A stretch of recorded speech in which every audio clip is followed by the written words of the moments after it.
Good afternoon. So today gonna fit these. These were 30 quid from eBay. 120 watt, 4x6 speakers, coaxial, pretty simple basic things. They do come with a grill somewhere there. Don't need those though, don't need that. Because I'm just going to stick them under the dash. What's it say? Phoenix Gold. Ooh. Anyway, going to put those underneath the dash in replacement of the standard Peugeot ones, which are atrocious. This stereo I've got supposed to be 4x52 watt, which means it's reasonably powerful, I suppose, but there's no point buying extremely powerful speakers with a massive magnet because it just will not, the stereo won't be able to power the magnet.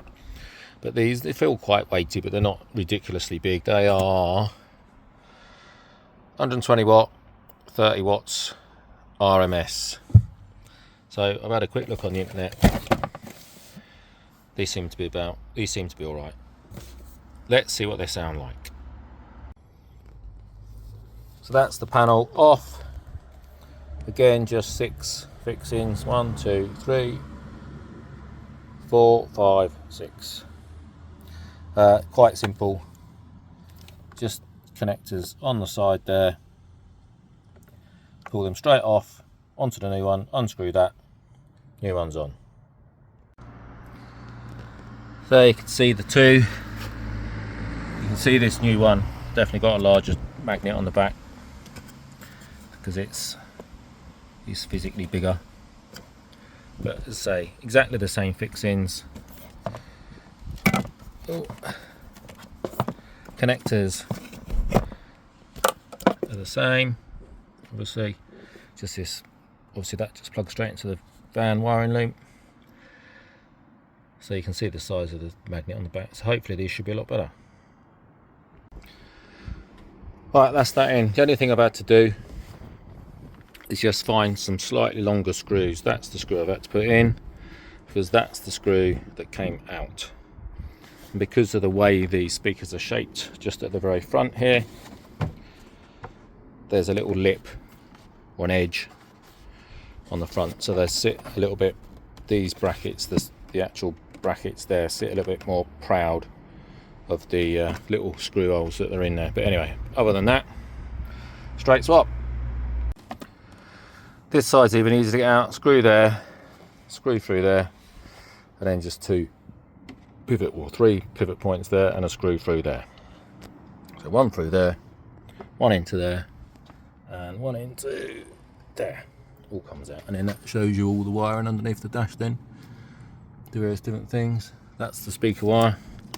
Not sure what that is, but everything seems to be connected. Well, I fitted them and they definitely sound better than what was in there. They're not a lot better than what was in there, but they were only 30 quid from eBay, so I don't know. I don't know huge amounts about car stereos, if I'm honest. I always buy cars with decent stereos, apart from this one, obviously. But anyway, sound better than what was in there.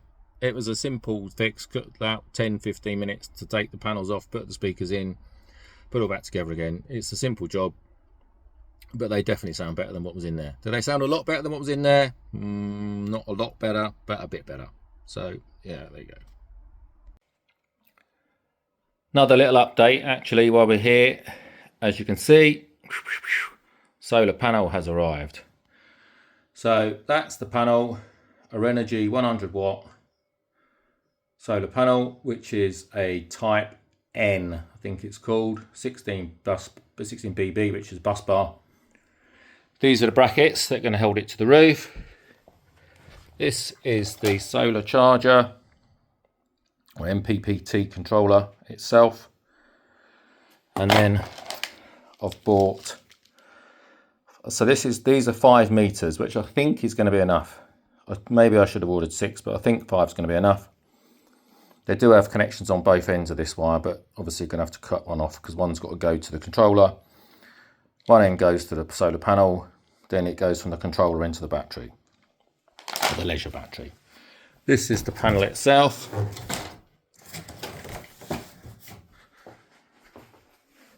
So you can see it's not huge. Hopefully it will fit on the roof of the van. So that is the spec. There you go. So maximum power 100 watts, operating voltage 20 watts, 20 volts, optimum operating current 5 amps. So that's it, and obviously that's the connectors, and then that's obviously the box of tricks that it all plugs into. So hopefully that will all work well and go on the roof of the van. I do think it's going to be slightly too big to go where I want it to go, which is going to be across the back of the roof, sort of that way, but we'll find out when I try and put it all together. So I'm just waiting for a couple of bits. In fact, I might just be waiting for one bit. I'm just waiting for bits where this cable goes through the roof, and there's a like a little housing that the wires go through and then into the roof, and obviously then seal it all up. So I'm just waiting for that to turn up, because I did order it late. I thought I'd ordered it and I hadn't done. Anyway, that should be fine. These are also, this is 6mm. I think it's, so it's 10 AWG, so 10 gauge wire, 6mm. Again, I don't know if it can pick up on that. Can we get in on that? Yeah, 6mm. Again, everything I read on the internet, so you can get away with thinner wire cable. However, because of the voltage drop from the panel to the controller and from the controller to the battery, the thicker the wire the better. And it wasn't very expensive, it was like 16 quid or something for that, so it wasn't a huge amount of money, £15 something. And you have to, apparently you need to mount this as close to the leisure battery as humanly possible. So I'm going to try and just put this behind the driver's seat. There is an area behind the driver's seat which I'm going to try and put it in, and then it's a very short distance then from there to the battery, because obviously the battery in this particular vehicle is underneath the driver's seat, or the leisure battery at least. And it's a smart controller, so it's connected via Bluetooth to an app on your phone, and you can then monitor all the details. Anyway, just waiting for the parts to turn up so I can actually get it to fit in, but that'll be another video for that. So this is where I'm going to try and mount the controller. There, something like that. You don't need to be able to physically see what's on the controller here. There are some flashing lights just here that operates, that tells you whether it's charging and fully charged, etc. I'm reliably informed by a good friend of mine that when they're blinking and flashing and staying on, they are extremely bright and light up the whole van. So if I put it there, it'll keep it out of the way. Shouldn't light up the whole van, and also you don't really need to see them anyway, because you can just go on the, well, you could probably see it through the driver's door, to be fair, and then you just use the app to see what your battery's doing either way, so you don't really need to see those lights. So try and get that there, and then try and run the cable underneath there somewhere, just along the back edge of here, and then up inside this, effectively what would be the B post trim, and then maybe try and run it inside, take these two lights out, because it's going to come in the roof over there at the back. The cable's going to come through one of those cupboards, maybe try and get it into here. So take that light out, take this light out, maybe run the cable through there. There's obviously got to be some sort of cable run through there because there's lights in it already. And then through, and then out here somewhere, if I can get it maybe to come out from under here, or if I can maybe get them up behind this finishing piece here.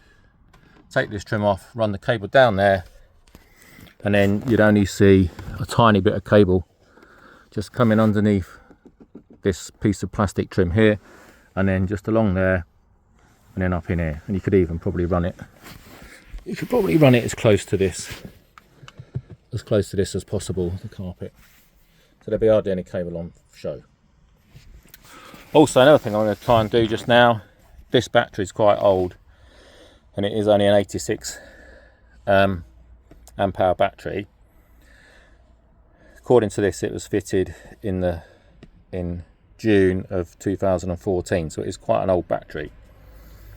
So I'm going to see if I can get a larger battery to fit in there, to or larger capacity battery, which obviously larger capacity means physically larger in size. I'm going to measure this, see what sort of size battery I can get in there. So I'll grab another battery because I don't think this one's holding much of a charge anyway. It does seem to go flat quite quickly. So see if I can get a larger capacity battery, mount all this up, solar panel on the roof, and see how that. So got a few things to do in the next few days.